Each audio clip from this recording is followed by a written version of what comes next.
Rare Arctic Sea.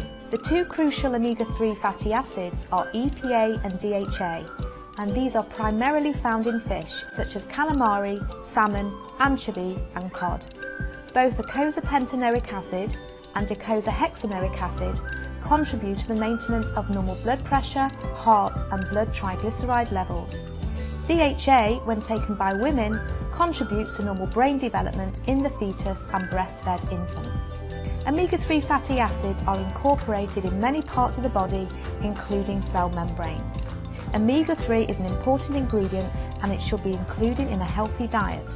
We've also added olive oil, which contains omega-9. This contains polyphenols, which contribute to the protection of blood lipids from oxidative stress.